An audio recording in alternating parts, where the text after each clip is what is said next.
Alhamdulillahirrahmanirrahim. Wassalatu wassalamu ala asrafil anbiya'il mursalin Nabiyina wa habibina Muhammadin wa ala alihi wa sahbihi ajma'in. Amma ba'du. Teman-teman yang dirahmati Allah, pertama-tama marilah kita panjatkan puji syukur kepada Allah SWT, karena atas nikmat dan karunia-Nya kita bisa diberi kesehatan, diberi kesempatan untuk melaksanakan ibadah puasa di bulan ini, dan semoga kita bisa menjalankannya tanpa halangan suatu apapun. Amin. Salawat dan salam tidak lupa kita haturkan kepada junjungan kita Nabi Agung Muhammad SAW, yang telah membawa kita kepada zaman yang penuh berkah, penuh nikmat. Semoga kita semua mendapatkan syafaatnya di yaumul akhir nanti. Amin, Allahumma amin. Pada kesempatan kali ini saya ingin menyampaikan sebuah materi tentang niat, ikhlas, dan riya. Innamal a'malu binniyat. Sesungguhnya amal tergantung niatnya, merupakan sebuah hadis Rasulullah mengenai niat. Niat itu adalah sebuah rukun ibadah. Jadi tanpa niat, ibadah bisa dianggap tidak sah. Perhatikan kisah berikut. Suatu ketika Rasulullah bersama sahabatnya, pasukannya, sedang melakukan perjalanan jihad, beliau saat itu sedang istirahat di sebuah padang pasir. Dan Rasulullah bercerita, tahukah kamu ada seorang laki-laki di Madinah yang ketika walaupun ia tidak ikut berjihad, tidak ikut menyeberangi lembah dan sebagainya, tapi ia mendapatkan pahala setara dengan orang yang berjihad tadi. Sahabatnya pun terheran, bagaimana bisa orang yang tidak ikut berjihad mendapatkan pahala yang setara? Maka mereka bertanya, siapa orang itu ya Rasulullah? Rasulullah menjawab, orang itu adalah orang yang punya niat kuat ingin ikut berjihad bersama kita, namun ia tertahan oleh penyakitnya. Jadi ketika yang lain berjihad, ketika yang lain berjihad menyeberangi lembah, merasakan capeknya perjalanan, mengalami luka, walaupun ia cuma tertidur, tapi ia mendapatkan pahala yang setara. Mengapa demikian? Karena niatnya kuat, ia ingin membela Rasulnya, ingin membela Nabinya. Nah, dari itu dapat kita simpulkan bahwa betapa pentingnya sebuah niat dalam sebuah ibadah. Maka hendaklah kita menyempurnakan niat dalam beribadah kepada Allah. Karena mungkin bisa saja walaupun kita beribadah dengan capek-capek, sudah beribadah, tapi kalau niat kita tidak lurus, maka ibadah kita tidak bernilai apa-apa di hadapan Allah dan hanya sia-sia. Dan ingat bahwa dasarnya niat itu kita tidak bisa mengelabui Allah, karena Allah bisa melihat hati kita. Dalam surat Al-Baqarah 264 Allah berfirman yang artinya, wahai orang-orang beriman, janganlah kamu menyebut sedekahmu dan dengan menyebut-nyebutnya dan menyakiti perasaan penerima, seperti orang yang menginfakkan hartanya karena riya atau pamer. Karena manusia dan tidak beriman kepada manusia dan tidak beriman kepada Allah dan hari akhir, dan seterusnya.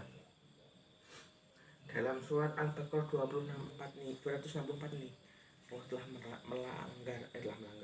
Allah telah melarang dari riya tersebut.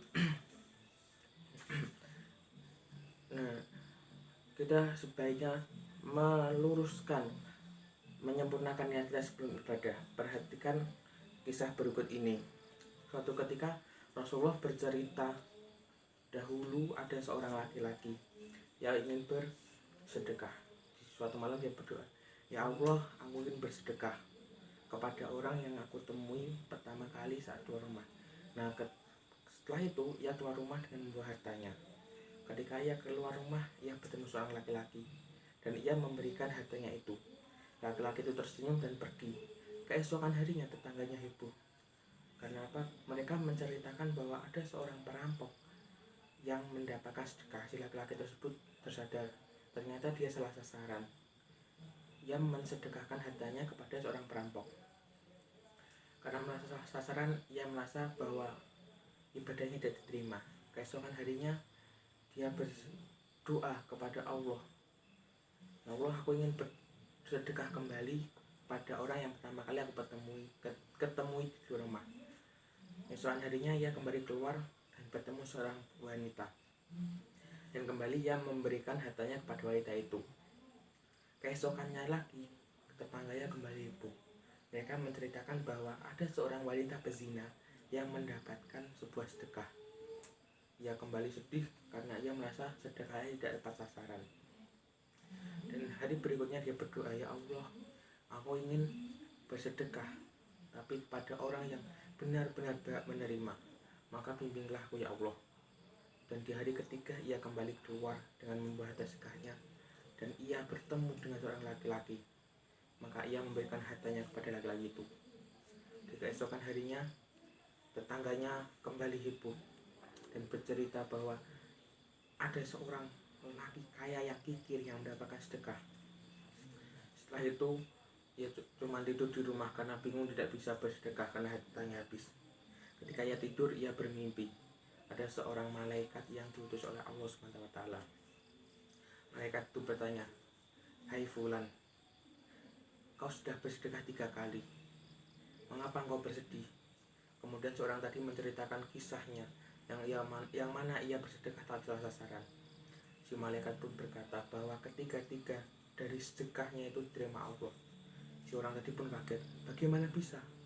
Si malaikat menjawab, "Sedekahmu yang pertama kepada seorang perampok telah menghalanginya untuk merampok karena ia sudah mendapatkan apa yang ia butuhkan. Sedekahmu yang kedua kepada seorang pezina mencegahnya untuk melakukan zina karena ia sudah mendapatkan apa yang ia butuhkan. Dan sedekahmu yang ketiga kepada seorang kaya yang kikir menyebabkannya mendapat jalan hidayah dan menjadikannya sebagai seorang kaya yang dermawan." Dari karena itu dapat disimpulkan bahwa dengan niat yang benar-benar, niat yang sempurna, yang tulus, bisa jadi amalan kita yang tidak sempurna akan disempurnakan oleh Allah, akan diterima.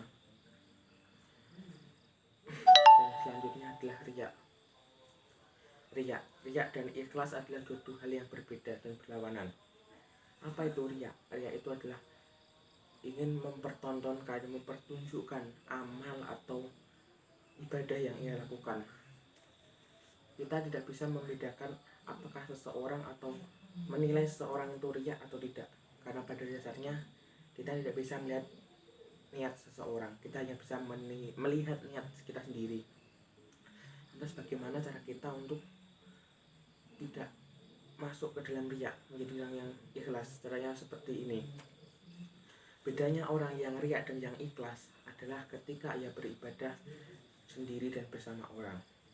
Ketika orang itu ikhlas, baik itu bersama orang maupun sendiri, ibadahnya tetap baik, sama-sama baiknya.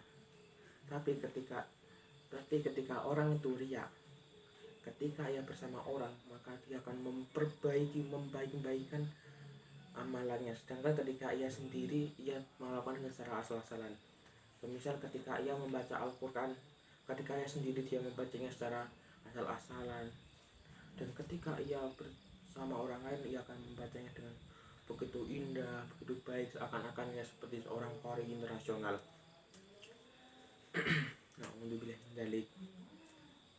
Nah, tadi dapat kita lihat bahwa pentingnya niat, keutamaan ikhlas, dan mengapa kita harus menjauhi riya.